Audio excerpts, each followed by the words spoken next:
Pertempuran Rusia-Ukraina kembali terjadi di wilayah Kursk dalam 24 jam terakhir. Tidak hanya merenggut ratusan jiwa korban serta infrastruktur kota yang rusak, perang ini juga berdampak pada perekonomian global. Setahun perang tersebut berlangsung, perekonomian global masih babak belur dan terus mengalami kemerosotan. Berbagai krisis menghantam sejumlah komoditas seperti gandum, pupuk, dan energi. Selain itu, ketidakpastian pasokan beberapa komoditas membuat perekonomian global turut mengalami kesulitan.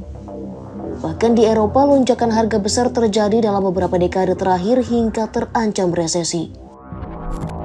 Pertumbuhan ekonomi diramal lebih tinggi dibandingkan dengan tahun ini. UOB Indonesia memprediksikan pertumbuhan ekonomi Indonesia berkisar 5,3 hingga 5,5% di 2025.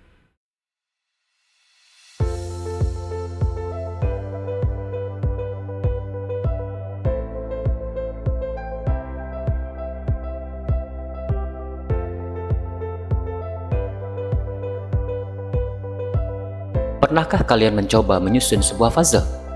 Setiap kepingan kecil memiliki bentuk dan warna yang unik. Dan ketika kita berhasil menyatukan semua kepingan itu, terbentuklah gambar yang utuh dan indah. Nah, bayangkan perekonomian suatu negara itu seperti sebuah puzzle raksasa. Setiap kepingan puzzle ini mewakili berbagai faktor yang saling berhubungan, seperti produksi barang dan jasa, konsumsi masyarakat, investasi, dan masih banyak lagi. Pertumbuhan ekonomi suatu negara dapat dianalogikan sebagai sebuah sistem yang kompleks, layaknya sebuah puzzle raksasa. Setiap komponen dalam sistem ini berperan krusial dalam menentukan target pertumbuhan ekonomi secara keseluruhan. Setiap potongan puzzle memiliki peran penting untuk melengkapi gambar yang utuh. Begitu juga dengan negara-negara di dunia. Kita saling terhubung satu sama lain. Jika ada satu potongan puzzle yang hilang atau rusak, gambar keseluruhannya akan terganggu. Mari kita lihat perang Rusia dan Ukraina. Perang Rusia dan Ukraina seperti sebuah potongan puzzle besar yang hilang.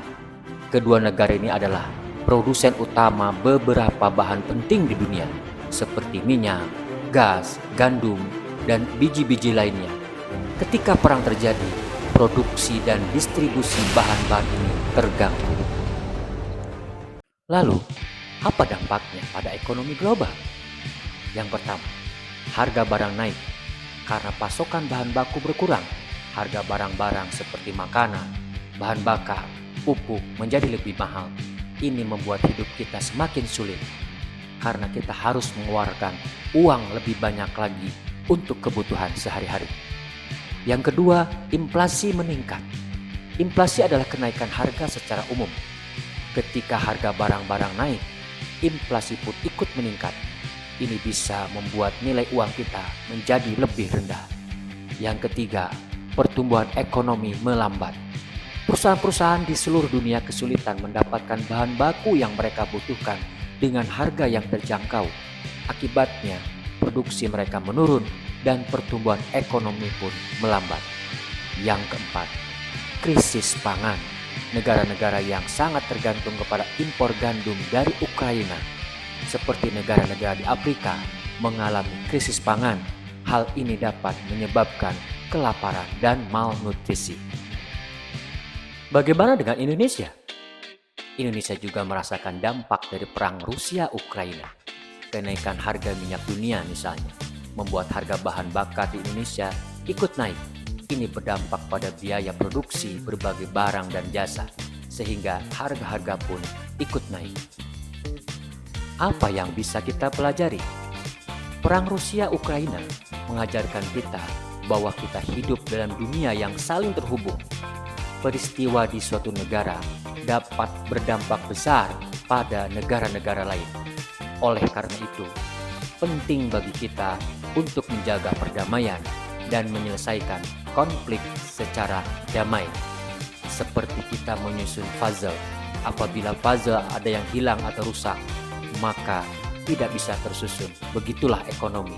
Ketika ada satu yang rusak, satu yang hilang, maka ekonomi pun akan terdampak.